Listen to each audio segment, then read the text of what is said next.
Hello guys and welcome back to our channel class of commerce. आज की video में हम कंटिन्यू करते हैं हमारा topic national income and related aggregates का measurement of national income by expenditure method. इस टॉपिक के बाद एक टॉपिक और रह जाएगा, जिसके बाद पूरा चैप्टर खत्म हो जाएगा। एक टॉपिक और बचा है, that is precautions. While taking precautions बचे हैं और वो प्रिकॉशन खत्म करने के बाद ये चैप्टर हमारा पूरी यूनिट हमारी खत्म हो जाएगी। तो चलिए आज की वीडियो में शुरू करते हैं हम अपना topic national income by expenditure method.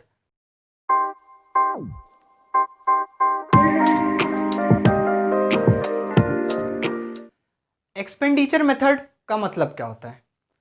Expenditure हमें ये पता है कि जब हमें कोई फैक्टर इनकम अर्न होती है, जब भी हमारे पास कोई इनकम आएगी तभी हम उसे खर्च करेंगे। तो जब भी हमें कोई फैक्टर इनकम अर्न होती है हम उसे स्पेंड करते हैं, तो वही स्पेंड को हम कहते हैं एक्सपेंडिचर करना, खर्च करना। तो जो टोटल हमारा एक्सपेंडिचर होता है उसे ही कैलकुलेट करना, उसे ही सम अप करना होता है national income by expenditure method. जितना इकोनॉमी में टोटल एक्सपेंडिचर हो रहा है उस टोटल एक्सपेंडिचर का सम करना ही हमारी नेशनल इनकम होती है एक्सपेंडिचर मेथड से। अब वो एक्सपेंडिचर कौन करता है? जितने भी एक्सपेंडिचर, चाहे वो हाउस होल्ड करे, चाहे वो प्राइवेट करे, चाहे वो गवर्नमेंट करे, कोई भी एक्सपेंडिचर करता है वो सारे एक्सपेंडिचर को सम अप करके हम कैलकुलेट करते हैं क्या नेशनल इनकम। सबसे पहले आपको क्या करना है एक्सपेंडिचर मेथड से कैलकुलेट करने के लिए? सबसे पहले आपको फैक्टर पेमेंट को आइडेंटिफाई करना है। हमने ये पढ़ा कि फैक्टर इनकम और फैक्टर पेमेंट क्या होती है। तो फैक्टर पेमेंट वो पेमेंट्स होती हैं जो कि हम फैक्टर्स ऑफ प्रोडक्शन को हायर करने के लिए पे करते हैं। और नेट एक्सपोर्ट को आपको आइडेंटिफाई करना है। नेट एक्सपोर्ट आपको दिया रहेगा, एक्सपोर्ट माइनस इंपोर्ट कर देंगे तो आपका नेट एक्सपोर्ट आ जाएगा। फैक्टर्स पेमेंट को आपको क्लासीफाई करना है, फाइंड आउट करना है कि फैक्टर्स पेमेंट कहाँ कहाँ है। जितनी भी फैक्टर्स पेमेंट होंगी उन सारी फैक्टर पेमेंट को सम अप कर देंगे तो हमें क्या मिल जाएगा? Expenditure method. हमें नेशनल इनकम कैलकुलेट हो जाएगी। किस मेथड से? एक्सपेंडिचर मेथड से। तो सारी फैक्टर्स पेमेंट को हमें सबसे पहला क्या करना है काम, सबसे पहला स्टेप है क्या करना है? उसे क्लासिफाई करना है इन तीन कैटेगरीज में। क्या कौन कौन सी हैं वो तीन categories? Private final consumption expenditure, government final consumption expenditure और ग्रॉस डोमेस्टिक कैपिटल फॉर्मेशन। बहुत ध्यान से समझिएगा। सबसे पहले आपको क्या काम करना है एक्सपेंडिचर मेथड में? सारी फैक्टर पेमेंट को इन तीन कैटेगरी में डिवाइड करना है। कौन कौन सी category? Private final consumption expenditure. जितना भी कंजम्पशन एक्सपेंडिचर, जितना भी खर्च प्राइवेट सेक्टर करता है वो सारा चीजें इस कैटेगरी में आता है। देन सेकंड है गवर्नमेंट फाइनल कंजम्पशन एक्सपेंडिचर। जितना भी खर्च गवर्नमेंट करती है वो सारा चीज इस सेक्टर में आता है। और ग्रॉस डोमेस्टिक कैपिटल फॉर्मेशन, कोई भी कैपिटल या कोई भी इन्वेस्टमेंट होती है वो इस कैटेगरी में आती है, ग्रॉस डोमेस्टिक कैपिटल फॉर्मेशन। आपको क्वेश्चन में ज्यादातर 95% क्वेश्चन में ये तीनों कैटेगरी के नाम दिए होंगे, private final consumption expenditure, government final consumption expenditure और ग्रॉस डोमेस्टिक कैपिटल फॉर्मेशन। बस चेंज खाली थर्ड वाले में आएगा, ग्रॉस डोमेस्टिक कैपिटल फॉर्मेशन में। इसकी बात हम आगे चल के करेंगे, इसमें क्या चेंज आएगा। तो आपको इतना समझ में आया? सबसे पहले आपको फैक्टर पेमेंट को इन तीन पार्ट्स में क्लासिफाई करना है। क्या? Private final consumption expenditure, government final consumption expenditure, gross domestic capital formation और नेट एक्सपोर्ट। ठीक, ये चार चीजें अगर आपको मिल गई तो आपका नेशनल इनकम कैलकुलेट बहुत ही इजीली हो जाएगा। ये चीजें डायरेक्ट ही क्वेश्चन में दी रहती हैं, कोई परेशान होने की जरूरत नहीं है। बस ये चार नाम आप याद कर लीजिए: private final consumption expenditure, government final consumption expenditure, gross domestic capital formation और नेट एक्सपोर्ट। उसके बाद ये तो बात हुई फर्स्ट स्टेप की। अब बात करते हैं सेकंड स्टेप। सेकंड स्टेप में आपको GDP MP calculate. Second step, हमने फर्स्ट स्टेप में देखा कि हमें जितने भी फैक्टर पेमेंट्स हैं उनको तीन कैटेगरी में डिवाइड करना है, जो कि तीनों क्वेश्चन में नॉर्मल दिया रहता है सेम नेम से। अब जब हम कैटेगरीज में डिवाइड कर लिए तो हमें नेशनल इनकम का एक एग्रीगेट कैलकुलेट करना रहता है। पिछले दो मेथड में आपने पढ़ा था कि वैल्यू एडेड मेथड या फिर प्रोडक्ट मेथड में हमारा जो एक एग्रीगेट होता है वो क्या होता है? GDP MP. उसके बाद इनकम मेथड में भी आपने पढ़ा। तो उसी तरह एक्सपेंडिचर मेथड का भी होता है जो कि होता है जीडीपी एमपी। क्या होता है? GDP MP. तो आपको सबसे पहले एक्सपेंडिचर मेथड से कैलकुलेट करने के लिए जीडीपी एमपी को कैलकुलेट करना है। वो कैसे कैलकुलेट होगा? आपने अभी एक काम किया है, जीडीपी एमपी आपने डिफरेंट कैटेगरीज पता की थी, private final consumption expenditure, government final consumption expenditure, gross domestic capital formation और नेट एक्सपोर्ट। आपने ये चारों को पता किया था। आपको कुछ नहीं करना, सिंपली इन चारों को सम अप कर देना है। इन चारों को जैसे ही आप सम करेंगे आपको मिल जाएगा क्या, GDP-MP।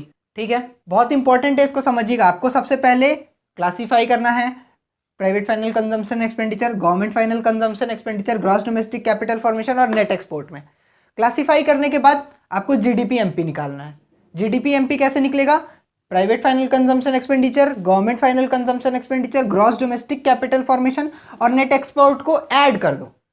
इन सारी चीज़ों को ऐड करने पे हमें क्या मिलेगा, GDP-MP।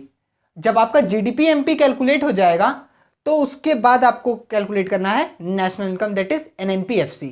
तो ये तो आप सबको पता है NNP-FC कैसे कैलकुलेट करना है, फॉर्मूला कैसे बनाना है GDP-MP से। एक छोटी सी प्रॉब्लम क्या आती है कि सर ये GDCF, gross domestic capital formation, इसमें एक चेंज था जो हमने अभी पीछे बात की कि इसमें थोड़ा सा चेंज आता है। वो चेंज ये होता है कि ये gross domestic capital formation, gross domestic capital formation, इसी के साथ दिक्कत आती है। आपको क्वेश्चन में प्राइवेट फाइनल कंजम्पशन एक्सपेंडिचर और गवर्नमेंट फाइनल कंजम्पशन एक्सपेंडिचर, ये दोनों चीज़ें डायरेक्ट दे दी होंगी, बस आपको घुमाएगा किस में, ग्रॉस डोमेस्टिक कैपिटल फॉर्मेशन में। Gross domestic capital formation direct ना दे करके वो दो चीज़ें करेगा, वो या तो इस ग्रॉस को चेंज कर देगा या तो इस डोमेस्टिक को चेंज कर देगा, और या तो दोनों को चेंज कर देगा। अब वो कैसे चेंज होगा, इस ग्रॉस की जगह वो लोग नेट लिख देंगे। क्या लिख देंगे, नेट। और डोमेस्टिक की जगह वो लोग क्या लिख देंगे, फिक्स्ड। ये चीज़ें ध्यान से देखिएगा, ये बहुत ही इंपॉर्टेंट है। ग्रॉस की जगह वो लोग नेट लिख देंगे और डोमेस्टिक की जगह वो लोग फिक्स्ड लिख देंगे। तो या तो इसमें तीन केस हैं, या तो GDCF को वो लोग direct gross domestic capital formation के नाम से दे दें, नहीं तो अगर वो लोग चेंज करते हैं तो दो चेंजेस हो सकते हैं। क्या, दो पॉसिबल चेंजेस क्या हैं, या तो वो लोग ग्रॉस को नेट में बदल दें, तो उससे क्या होगा,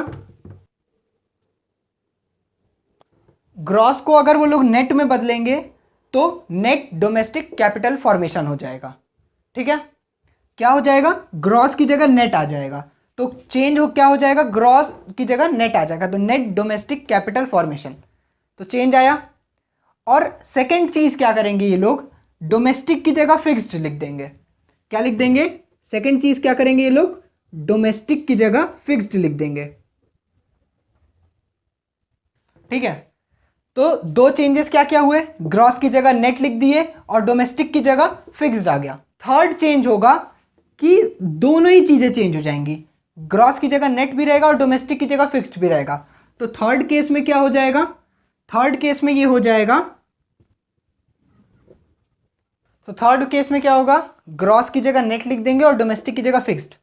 तो ये ग्रॉस डोमेस्टिक कैपिटल फॉर्मेशन की जगह ये लोग तीन वेरिएशन ला सकते हैं, या तो नेट डोमेस्टिक कैपिटल फॉर्मेशन लिखेंगे, या तो ग्रॉस फिक्स्ड कैपिटल फॉर्मेशन लिखेंगे, या तो नेट फिक्स्ड कैपिटल फॉर्मेशन लिखेंगे। पर आपको एट लास्ट क्या चाहिए, ग्रॉस डोमेस्टिक कैपिटल फॉर्मेशन ही चाहिए। अगर आपको ये नहीं मिलेगा तो आपका GDP-MP नहीं निकल पाएगा। तो आपको चाहिए क्या, ग्रॉस डोमेस्टिक कैपिटल फॉर्मेशन। अब सबसे बड़ा दिक्कत यहाँ पे ये आती है कि अगर हमें यही चाहिए तो अगर ये तीन चीज़ें दी होंगी तो हम ये कैसे कैलकुलेट करेंगे। तो इसका एक सिंपल सा लॉजिक है, अगर आपको ग्रॉस की जगह नेट दिया हो तो आपने मेरे से पढ़ा था कि कन्वर्जन करते टाइम, आपने मेरे से पढ़ा था कि कन्वर्जन करते टाइम अगर नेट से हमें ग्रॉस में जाना रहता है या फिर ग्रॉस से हमें नेट में आना रहता है तो हम यूज़ करते हैं किसका, डेप्रिसिएशन का। किसका यूज़ करते हैं, डेप्रिसिएशन का। तो इसी डेप्रिसिएशन का यूज़ करके हम ग्रॉस और नेट में चेंज लाएंगे। तो जैसे यहाँ पे देखिए, नेट डोमेस्टिक कैपिटल फॉर्मेशन है और हमें चाहिए क्या, ग्रॉस डोमेस्टिक कैपिटल फॉर्मेशन। तो हम क्या करेंगे, नेट डोमेस्टिक कैपिटल फॉर्मेशन में प्लस कर देंगे डेप्रिसिएशन, और डेप्रिसिएशन जैसे ही प्लस करेंगे ये नेट जो है वो ग्रॉस में बदल जाएगा और हमें क्या मिल जाएगा, ग्रॉस डोमेस्टिक कैपिटल फॉर्मेशन। समझ में आया, हम नेट डोमेस्टिक कैपिटल फॉर्मेशन में डेप्रिसिएशन को प्लस कर देंगे तो हमें मिल जाएगा ग्रॉस डोमेस्टिक कैपिटल फॉर्मेशन। तो ये तो नेट की बात हुई कि नेट अगर ग्रॉस की जगह नेट दिया हो, तो अगर डोमेस्टिक की जगह फिक्स्ड दिया है तब हम उस केस में क्या करेंगे? तो अगर डोमेस्टिक की जगह आपको फिक्स्ड दिया है तो आपको चेंज इन स्टॉक को ऐड करना है। चेंज इन स्टॉक पढ़े थे आप लोग। चेंज इन स्टॉक क्या होता है? Closing stock minus opening stock. क्या होता है? Closing stock minus opening stock. अगर आपको फिक्स्ड से डोमेस्टिक में जाना है तो आपको क्या प्लस करना पड़ेगा? Change in stock delta S. तो फिर से आपको क्या मिल जाएगा? Gross domestic capital formation. अगर फिक्स्ड को चेंज करना है डोमेस्टिक में तो आपको क्या ऐड करना पड़ेगा? चेंज इन स्टॉक यानी कि डेल्टा एस। तो ये चीज़ें आप ध्यान में रखिएगा। अब जैसे ये थर्ड वाला है, इसमें नेट भी है और फिक्स्ड भी है, तो नेट को चेंज करना है ग्रॉस में तो डेप्रिसिएशन ऐड कर देंगे। क्या ऐड कर देंगे? ऐड कर देंगे डेप्रिसिएशन। ठीक है। और उसी तरह अब फिक्स्ड को भी चेंज करना है। फिक्स्ड को चेंज करना है डोमेस्टिक में, तो फिक्स्ड को अगर डोमेस्टिक में चेंज करना है तो change in stock. Change in stock कैसे कैलकुलेट करते हैं? Closing stock minus opening stock. ये तो आपको पता ही था। ठीक है, तो इतनी बात समझ में आई। अगर ग्रॉस से नेट में ग्रॉस की जगह नेट डोमेस्टिक कैपिटल फॉर्मेशन दिया है तो डेप्रिसिएशन ऐड करेंगे, और डोमेस्टिक की जगह अगर फिक्स्ड दिया है तो चेंज इन स्टॉक ऐड करेंगे। इस तरह से आप कैलकुलेट कर सकते हैं gross domestic capital formation. Now next, अब बात आती है नेट एक्सपोर्ट की। नेट एक्सपोर्ट में भी कुछ चेंजेस नहीं हो सकते हैं। नेट एक्सपोर्ट में क्या होगा? नेट एक्सपोर्ट आप कैलकुलेट कैसे करोगे? नेट एक्सपोर्ट आप कैलकुलेट कैसे करेंगे? नेट एक्सपोर्ट को कैलकुलेट करने का फॉर्मूला होता है export minus import. Export minus import. आई इतनी बात समझ में? नेट एक्सपोर्ट कैसे कैलकुलेट करते हैं हम लोग? Export minus import. तो उससे हमारा क्या आ जाता है? Net export. तो इस तरह से हम कैलकुलेट कर सकते हैं GDPMP, private final consumption expenditure, government final consumption expenditure, GDCF gross domestic capital formation, और नेट एक्सपोर्ट। एक चीज और बताऊं, अगर आप जीडीसीएफ कैलकुलेट नहीं कर पा रहे हैं, आपको क्वेश्चन में ग्रॉस डोमेस्टिक कैपिटल फॉर्मेशन की जगह दिया है नेट डोमेस्टिक कैपिटल फॉर्मेशन। क्या दिया है? Net domestic capital formation. अगर आपको जीडीसीएफ की जगह एनडीसीएफ दिया है, नेट डोमेस्टिक कैपिटल फॉर्मेशन, और आपको डेप्रिसिएशन नहीं गिवन है, तो अब आप ये सोचेंगे कि आपको एनडीसीएफ दिया है और आपको नेट डोमेस्टिक कैपिटल फॉर्मेशन दिया है, आपको ग्रॉस में जाना है और डेप्रिसिएशन नहीं दिया है, तो उसे हम कन्वर्ट कैसे करेंगे? तो ऐसे केस में क्या करते हैं, हम जीडीपीएमपी कैलकुलेट करने की जगह हम क्या कैलकुलेट करते हैं? एनडीपीएमपी। क्या? अगर आपको ग्रॉस डोमेस्टिक कैपिटल फॉर्मेशन नहीं दिया है, उसकी जगह आपको दिया है नेट डोमेस्टिक कैपिटल फॉर्मेशन, और नेट डोमेस्टिक कैपिटल फॉर्मेशन में आपको कन्वर्ट करने के लिए डेप्रिसिएशन भी नहीं गिवन है। ठीक है, जब डेप्रिसिएशन नहीं गिवन है तो आप इसको कन्वर्ट नहीं कर पाएंगे, और कन्वर्ट नहीं कर पाएंगे तो जीडीपीएमपी कैलकुलेट नहीं हो पाएगा। तो उस केस में हम जीडीपीएमपी कैलकुलेट करने की जगह क्या कैलकुलेट करते हैं?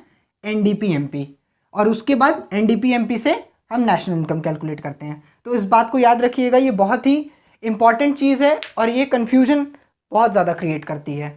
ठीक है, तो इतना हो गया। अब बढ़ते हैं हमारे लास्ट स्टेप पे, दैट इज नेशनल इनकम को आप कैलकुलेट कैसे करेंगे। तो उसमें कुछ नहीं करना है, आपने जीडीपीएमपी कैलकुलेट कर लिया, नेशनल इनकम का फॉर्मूला लिखेंगे और इस फॉर्मूले को बनाएंगे। फॉर्मूला बनाना हमने सीखा है। नाउ थर्ड स्टेप हमारा ये है, कैलकुलेट करना है NNPFC, that is national income. Finally हमने नेशनल इनकम ही कैलकुलेट करना है, जो कि हम करने जा रहे हैं। तो फॉर्मूला बनाना आपको आता है। क्या होगा? मार्केट प्राइस से हमें फैक्टर कॉस्ट में जाना है, तो मार्केट प्राइस से फैक्टर कॉस्ट में जाने के लिए हमें क्या करना पड़ेगा? माइनस करना पड़ेगा नेट इनडायरेक्ट टैक्स को, एनआईटी। नेट इनडायरेक्ट टैक्स को माइनस करेंगे, फिर डोमेस्टिक से हमें नेशनल में जाना है। तो हमने क्या पढ़ा था? डोमेस्टिक से नेशनल में जाने के लिए हमें क्या करना पड़ता है?